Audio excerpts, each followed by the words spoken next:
Classroom YouTube চ্যানেলে তোমাদের সকলকেই স্বাগত। আজকে আমি তোমাদের সঙ্গে নবম শ্রেণীর আকাশে 7টি তারা নামে যে কবিতা রয়েছে সেই কবিতার প্রশ্নোত্তর নিয়ে আলোচনা করব।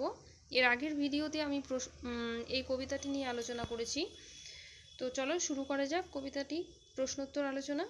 তো দেখো, প্রথমেই আছে অতি সংক্ষিপ্ত উত্তর ভিত্তিক প্রশ্নাবলী। ঠিক আছে, আর যেটা বলবো যে আকাশে 7টি তারা কবিতা কবি জীবনানন্দ দাশ লিখেছেন। ঠিক আছে, আর এই কবিতাটি জীবনানন্দ দাশের রূপসী বাংলা কাব্যগ্রন্থ থেকে নেওয়া হয়েছে। রূপসী বাংলা কাব্যগ্রন্থের 6 সংখ্যক কবিতা হচ্ছে আমাদের এই আলোচ্য কবিতা আকাশে 7টি তারা কবিতা। ঠিক আছে, তো চলো শুরু করা যাক। তো প্রথমেই রয়েছে অতি সংক্ষিপ্ত উত্তর ভিত্তিক প্রশ্নগুলি। ঠিক আছে, 1 নম্বর কি বলছে যে কবি কোথায় বসে সন্ধ্যার রূপ আঁকেন। আকাশের 7টি তারা কবিতায় কবি জীবনানন্দ দাশ ঘাসের উপর বসে সন্ধ্যার রূপ আঁকেন। ঠিক আছে, আকাশের 7টি তারা কবিতায় কবি বাংলার সন্ধ্যা সম্পর্কে কি কি বিশেষণ ব্যবহার করেছেন। তো তোমরা যদি কবিতাটি পড়ে থাকো তাহলে দেখবে যে এখানে বেশ কয়েকটি উপমা তিনি ব্যবহার করেছেন বা বিশেষণ বলতে পারো।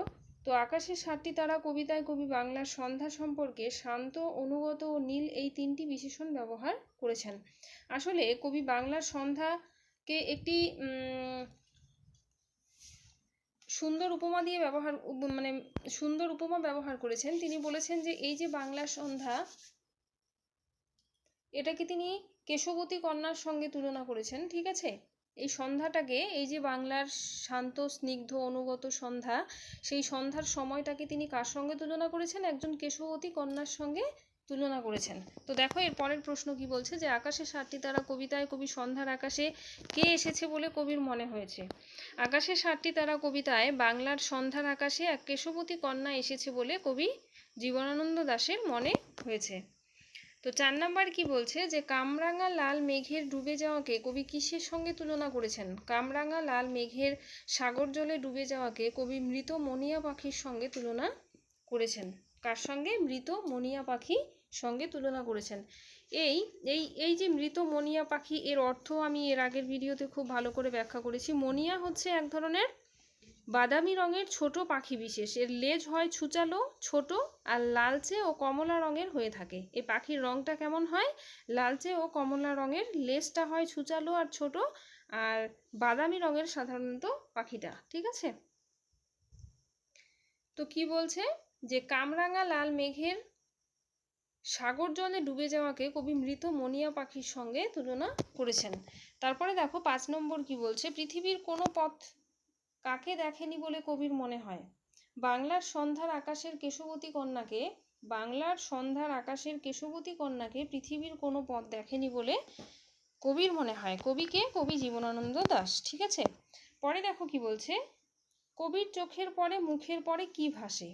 কবি জীবনানন্দ দাশের চোখের পরে মুখের পরে বাংলার নীল সন্ধ্যার চেহারায় আসা কেশবতী কন্যার চুল ভাসে। কি রঙের বট ফলের উল্লেখ রয়েছে কবিতায়। জীবনানন্দ দাশ তার আকাশে 7টি তারা কবিতায় লাল রঙের বট ফলের কথা উল্লেখ করেছেন। কি রঙের? লাল রঙের। ঠিক আছে, তো এরপরে আমরা যাব ব্যাখ্যা ভিত্তিক সংক্ষিপ্ত প্রশ্নাবলী আলোচনায়, উত্তর ভিত্তিক প্রশ্নাবলী আলোচনা করব। তো প্রথমেই দেখো 1 নম্বর কি বলছে যে কামরাঙা লাল মেঘ যেন মৃত মনিয়ার মতো গঙ্গাসাগরের ঢেউয়ে ডুবে গেছে।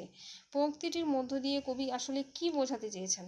এই যে লাইনটা বলছে যে কামরাঙা লাল মেঘ যেন মৃত মনিয়ার মতো গঙ্গাসাগরের ঢেউয়ে ডুবে গেছে, আলোচ্য এই লাইনটির মাধ্যমে কবি কি বোঝাতে চেয়েছেন? তো দেখো উত্তর কি বলছে যে জীবনানন্দ দাশের আকাশে 7টি তারা কবিতা থেকে উদ্ধৃত পংক্তিটি নেওয়া হয়েছে বা উদ্ধৃত লাইনটি নেওয়া হয়েছে। কবিতাটিতে জীবনানন্দ বাংলার বুকে দিন শেষ হয়ে ধীরে ধীরে সন্ধ্যার নেমে আসার অপূর্ব ভাষায় বর্ণনা করেছেন। এই যে সকালে শুরু হয়, দিন শুরু হয় সকাল দিয়ে, তারপর কি হয়, ধীরে ধীরে সেই দিনটা যখন চলে যায় তারপর কি নেমে আসে? সন্ধ্যা নেমে আসে। আর সেই সন্ধ্যা নেমে আসার যে মুহূর্তটা, সেটাকেই তিনি তার অপূর্ব ভাষায় বর্ণনা করেছেন। সূর্য অস্ত যাওয়ার পর তার শেষ আভাটুকু রাঙিয়ে দেয় আকাশের মেঘকে। লাল টুকটুকে মেঘকে দেখে কবির পাকা কামরাঙা ফলের কথা মনে হয়।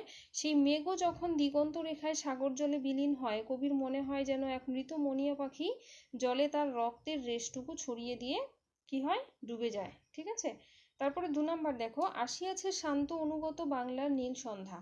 আমি তোমাদের প্রথমেই বলেছি যে এই যে আমাদের সন্ধ্যা, এই সন্ধ্যাকে কবি কয়েকটি বিশেষণ শব্দ দিয়ে ব্যবহার করেছেন, কি শান্ত, অনুগত আর নীল, এই কথাগুলি ব্যবহার করেছেন। তো দেখো এখানে প্রশ্ন কি বলছে, যে কবি বাংলার সন্ধ্যাকে কেন শান্ত, অনুগত এবং নীল বলেছেন। তো তোমরা প্রথমেই বলবে যে জীবনানন্দ দাশের 7টি তারা কবিতা থেকে উদ্ধৃত পংক্তিটি বা লাইনটি নেওয়া হয়েছে। বাংলার গ্রামে শহরের মতো তেমন কোলাহল নেই, জীবনযাত্রাও সেখানে শান্ত, তাই গ্রাম বাংলার বুকে সন্ধ্যাও নামে শান্তভাবে।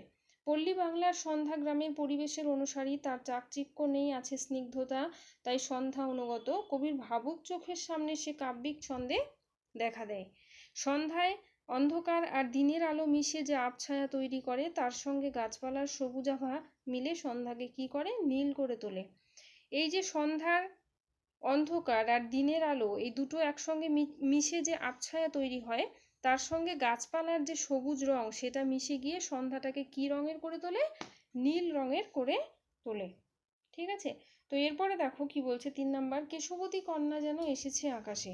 পংক্তিটি ব্যাখ্যা করো। এই লাইনটির মাধ্যমে কবি কি বোঝাতে চেয়েছেন। তো তোমাদের আমি প্রথমেই বলেছি যে বাংলার যে অপূর্ব সন্ধ্যা, এই সন্ধ্যাটিকে কবি একটি কেশবতী কন্যার সঙ্গে তুলনা করেছেন। তো এই যে কবি বলছেন যে কেশবতী কন্যা যেন এসেছে আকাশে, এই লাইনটির মাধ্যমে বা এই কথাটির মাধ্যমে কবি কি বোঝাতে যাচ্ছেন। তো দেখো প্রথমেই কি বলছে, যে উদ্ধৃত পংক্তিটি কবি রূপসী বাংলার কবি জীবনানন্দ দাশের লেখা আকাশে 7টি তারা কবিতা থেকে নেওয়া হয়েছে। এই কবিতায় জীবনানন্দ তার একান্ত নিজস্ব ভঙ্গিতে পল্লী বাংলার সন্ধ্যাকে বর্ণনা করেছেন। সূর্য ডুবে গেলে যখন দিনের আলো ফিকে হয়ে আসে, কবির মনে হয় যেন এক কেশবতী কন্যা এসেছে সন্ধ্যার আকাশে। তার ছড়িয়ে পড়া কালো চুলে ঘনিয়ে আসে রাতের অন্ধকার, ভাবুক কবির চোখে এমনই কাব্যিক রূপে ধরা দেয় পল্লী বাংলার সন্ধ্যা। ঠিক আছে। 4 নাম্বার দেখো কি বলছে, পৃথিবীর কোনো পথ এ কন্যারে দেখেনি কো। কবির বক্তব্য বিশ্লেষণ করো। কেন কবি কথা বলছেন যে পৃথিবীর কোনো পথ এই কন্যাকে দেখেনি। উদ্ধৃত পংক্তিটি জীবনানন্দ দাশের আকাশের 7টি তারা কবিতা থেকে নেওয়া হয়েছে। এক্ষেত্রে তোমরা যে কোনো প্রশ্নের প্রথমে এই যে ধরো ব্যাখ্যা ভিত্তিক সংক্ষিপ্ত প্রশ্ন বা রচনাধর্মী প্রশ্ন, এক্ষেত্রে তোমরা অবশ্যই মূল কাব্যগ্রন্থ কথা উল্লেখ করতে পারো, সেটা নাও চাইতে পারে প্রশ্নের মধ্যে। তোমরা নিজে থেকেই বলবে যে উদ্ধৃত পংক্তিটি কবি জীবনানন্দ দাশের লেখা রূপসী বাংলা কাব্যগ্রন্থের অন্তর্গত আকাশের 7টি তারা নামক কবিতা থেকে নেওয়া হয়েছে, এরকম ভাবে বললে ভালো হয়। ঠিক আছে। তো এরপরে দেখো কি বলছে, কবি ঘাসের উপর বসে পল্লী বাংলার দিন ও রাত্রির সন্ধিক্ষণে সন্ধ্যাকে নিবিড়ভাবে উপলব্ধি করেছেন। তার মনে হয় সূর্য অস্ত যাওয়ার পরে যেন এক এলোকেশী কন্যার আবির্ভাব হয় বাংলার আকাশে। এলোকেশী মানে যার এলোমেলো চুল, ঠিক আছে, মানে চুল, কেশ মানে আমরা জানি চুল, আর এলোকেশী মানে যার চুলটা লম্বা। ঠিক আছে। তো এলোকেশী কন্যার আবির্ভাব হয় বাংলার আকাশে, তার ছড়িয়ে পড়া চুল ছুঁয়েই নেমে আসে অন্ধকার। কবির কল্পনার এই কন্যা আসলে সন্ধ্যাকালীন বাংলার প্রকৃতি। রূপসী বাংলার মতো সৌন্দর্য পৃথিবীর আর কোথাও নেই, তাই কেউ এই কন্যাকে দেখেনি। মানে কবি বোঝাতে চাচ্ছেন যে এই যে আমাদের বাংলার সৌন্দর্য, বাংলার সন্ধ্যার যে অপূর্ব রূপ, সেই রূপ পৃথিবীর আর কোথাও নেই, তাই এই কন্যাকেও কেউ, যেহেতু তিনি এই সন্ধ্যার সময়টাকে একটি কেশবতী কন্যার সঙ্গে তুলনা করছেন, তাই বলছেন যে বাংলার এই যে রূপ, এই রূপ পৃথিবীর অন্য কোথাও নেই, অতএব এই কন্যাকে কেউ দেখেনি। ঠিক আছে। 5 নাম্বার দেখো কি বলছে, এরই মাঝে বাংলার প্রাণ। পংক্তিটির তাৎপর্য বিশ্লেষণ করো। উদ্ধৃত পংক্তিটি জীবনানন্দ দাশের আকাশে 7টি তারা কবিতা থেকে নেওয়া হয়েছে। বাংলাদেশ জীবনানন্দের কাছে শুধুমাত্র এক ভূখণ্ড নয়, তা কি প্রাণময়ী মূর্তি। শব্দ, গন্ধ, বর্ণ, স্পর্শ দিয়ে কবিতাকে অনুভব করেন। আলোচ্য কবিতাটিতে তিনি বাংলার সন্ধ্যাকালীন প্রকৃতির অপূর্ব বর্ণনা করেছেন। হিজল, কাঁঠাল, বট প্রভৃতি বৃদ্ধ, ধান গাছ, কলমি শাক, মুথা ঘাস, পুকুর, মাছ, কিশোর কিশোরী অর্থাৎ মানুষ, এই সব নিয়েই বাংলার পরিপূর্ণ প্রকৃতি। এই প্রকৃতির মধ্যেই কবি বাংলার জীবন সত্তাকে উপলব্ধি করেছেন। ঠিক আছে। তো এরপরে আমরা যাব রচনাধর্মী প্রশ্নোত্তর আলোচনায়। তো প্রথমেই দেখো কি বলছে, আকাশে 7টি তারা কবিতায় কবির দেখা বাংলার রূপ নিজের ভাষায় বর্ণনা করো। এই যে কবি আকাশে 7টি তারা কবিতায় যে কবির যে বাংলার রূপ নিয়ে বর্ণনা করেছেন বা আলোচনা করেছেন, তা তুমি তোমার নিজের ভাষায় বর্ণনা করো।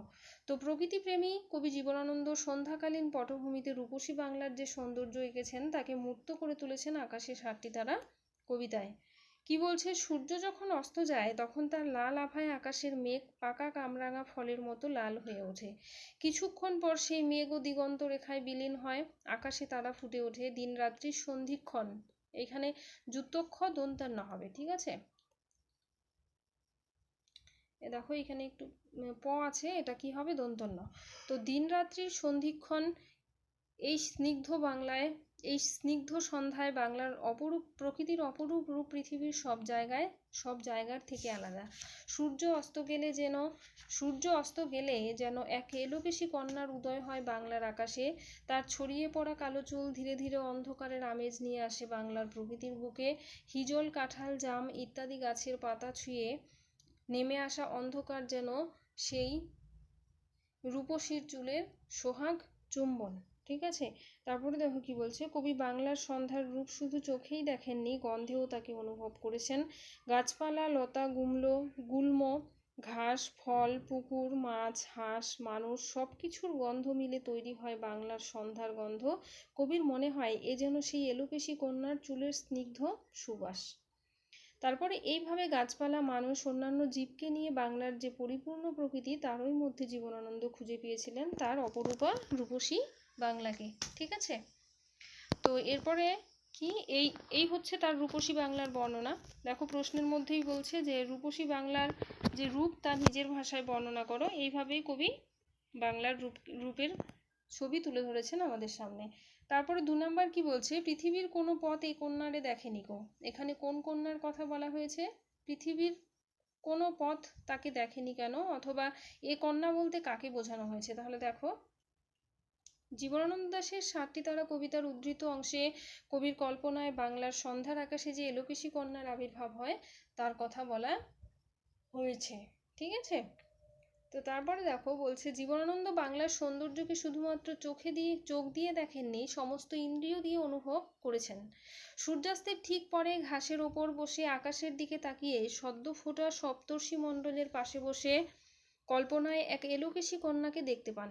কবিতার প্রথমেই তোমরা সপ্তর্ষি মণ্ডলের উল্লেখ পাবে, ঠিক আছে।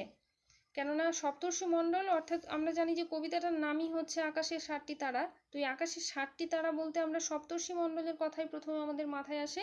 আর এই সপ্তর্ষি মণ্ডল কথাটি বা এই যে 7টি তারা, এই 7টি তারার নাম এসেছে 7টি ঋষির নাম থেকে বা 7জন ঋষির নাম থেকে, ঠিক আছে। তাদের নাম কি, মরীচি, অত্রি, অঙ্গিরা, পুলস্ত্য, পুলহ, ক্রতু আর বশিষ্ঠ, ঠিক আছে।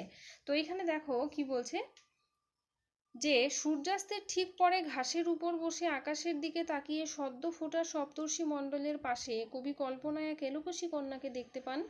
কবি তার চোখে মুখে সেই রূপসীর চুলের অর্থাৎ অন্ধকারের স্পর্শ অনুভব করেন। হিজল, কাঁঠাল, জাম গাছের পাতা ছুঁয়ে নেমে আসা অন্ধকার যেন সেই সুন্দরীর চুলের আদরের চুম্বন, ঠিক আছে। সেই এলোকেশীর চুলের মধুর গন্ধ কবিকে মুগ্ধ করে। এই গন্ধ আসলে পল্লী বাংলার প্রকৃতির সন্ধ্যাকালীন গন্ধ। ধান গাছ, কলমি শাক, সর, ঘাস, বট, ফল, হাঁসের পালক, পুকুর, মাছ, মানুষের সকলের গন্ধ মিশে তৈরি হয় এই বিশেষ গন্ধ। বুঝতে অসুবিধা হয় না, কবির কল্পনার এই এলোকেশী কন্যা আসলে পল্লী বাংলার সমকালীন প্রকৃতি। গাছপালা, মানুষ, মনুষ্যতর জীব সবাইকে নিয়েই এই প্রকৃতির পরিপূর্ণতা। জীবনানন্দের চোখে রূপসী বাংলা অনন্যা, এমন মোহময়ী প্রাকৃতিক সৌন্দর্য পৃথিবীর আর কোথাও দেখতে পাওয়া যায় না, ঠিক আছে। এই জন্যই কবি কি বলেছিলেন যে পৃথিবীর কোনো পথ এই কন্যাকে দেখেনি কো। এই জন্যই তিনি এই লাইনটি ব্যবহার করেছেন, ঠিক আছে। তারপরে দেখো 3 নাম্বার, এরই মাঝে বাংলার প্রাণ। এই পংক্তিটির মধ্য দিয়ে কবির যে গভীর অনুভূতির, আমরা সেই সংক্ষিপ্ত প্রশ্ন উত্তর যে আলোচনা, সেখানেও এই প্রশ্ন নিয়ে আলোচনা করেছি। তো যাই হোক, এখানে রচনাধর্মী প্রশ্নে আরেকটু ভালো করে দেওয়া থাকবে। কি বলছে, যে এই যে এই পংক্তিটির মধ্য দিয়ে কবির যে গভীর অনুভূতির প্রকাশ ঘটেছে তা নিজের ভাষায় বর্ণনা করো, অথবা কবি কোথায় কিভাবে বাংলার প্রাণকে অনুভব করেছেন তা আলোচনা করো। তো আকাশে 7টি তারা কবিতাটিতে সন্ধ্যাবেলায় পল্লী বাংলার যে রূপ ফুটে ওঠে তাই কবি জীবনানন্দ দাশ অপূর্ব ভাষায় বর্ণনা করেছেন। সূর্য অস্ত যাওয়ার পর গোধূলির লাল আভায় আকাশের মেঘ পাকা কামরাঙা ফলের মতো লাল হয়ে ওঠে। সেই লাল মেঘও যখন দিগন্ত রেখায় সাগর জলে ডুবে যায়, তখন দিনরাত্রির সন্ধিক্ষণে শান্ত নীল সন্ধ্যার আগমন হয়। আকাশে তখন সপ্তর্ষি মণ্ডলের 7টি তারা সদ্য ফুটে উঠেছে। ঘাসের ওপর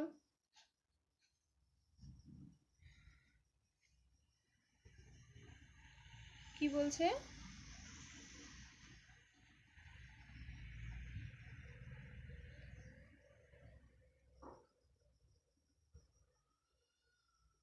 তো দেখো, আমি আবার প্রশ্নটা আলোচনা করছি। কি বলছে? আকাশে 7টি তারা কবিতাটিতে সন্ধ্যাবেলায় পল্লী বাংলার যে রূপ ফুটে ওঠে তাই কবি জীবনানন্দ দাশ অপূর্ব ভাষায় বর্ণনা করেছেন। সূর্য অস্ত যাওয়ার পর গোধূলির লাল আভায় আকাশের মেঘ পাকা কামরাঙা ফলের মতো লাল হয়ে ওঠে। সেই লাল মেঘও যখন দিগন্ত রেখায় সাগর জলে ডুবে যায় তখন দিনরাত্রির সন্ধিক্ষণে শান্ত নীল সন্ধ্যার আগমন হয়। আকাশে তখন সপ্তর্ষিমণ্ডলের 7টি তারা সদ্য ফুটে উঠেছে। ঘাসের উপর বসে আকাশের দিকে তাকিয়ে কবির মনে হয় যেন এক এলোকেশী কন্যার আবির্ভাব হয়েছে। মাটির বুকে ধীরে ধীরে নেমে আসা অন্ধকার যেন সেই কন্যার ছড়িয়ে পড়া কালো চুলের রাশি। জীবন্ত মানবীর চুলের মতো সেই অন্ধকারের স্পর্শ কবি অনুভব করেন। তার মনে হয় হিজল কাঁঠাল জামের পাতায় সেই চুলের সোহাগ স্পর্শ অন্ধকার রূপে ঝরে পড়েছে। গাছপালা লতা গুল্ম মাটি জল মানুষ মনুষ্যতর প্রাণী সবার গন্ধ মিশে তৈরি হয় সেই কন্যার চুলের গন্ধ। এইভাবেই কবি প্রকৃতি ও জীবজগৎকে মিলিয়ে প্রাণময়ী বাংলাকে অনুভব করেছেন। প্রকৃতি তার চেতনায় হয়ে উঠেছে এক জীবন্ত সত্তা। এবং এইভাবেই কবি জীবনানন্দ দাশ তার আকাশে 7টি তারা কবিতায় বাংলার যে অপরূপ রূপ, যাকে তিনি কার সঙ্গে তুলনা করেছেন? কেশবতী কন্যার সঙ্গে তুলনা করেছেন এবং তার সৌন্দর্যকে খুব সুন্দরভাবে ফুটিয়ে তুলেছেন। তো এই হলো রচনাধর্মী প্রশ্নোত্তর আলোচনা। আশা করি তোমাদের ভালো লেগেছে। ঠিক আছে, যদি ভিডিওটি তোমাদের ভালো লাগে বা এই প্রশ্নোত্তর আলোচনাটি তোমাদের ভালো লাগে তাহলে অবশ্যই ভিডিওটিকে লাইক কমেন্ট শেয়ার এবং সাবস্ক্রাইব করবে। ঠিক আছে, আর ভিডিওটি দেখার জন্য সকলকে ধন্যবাদ।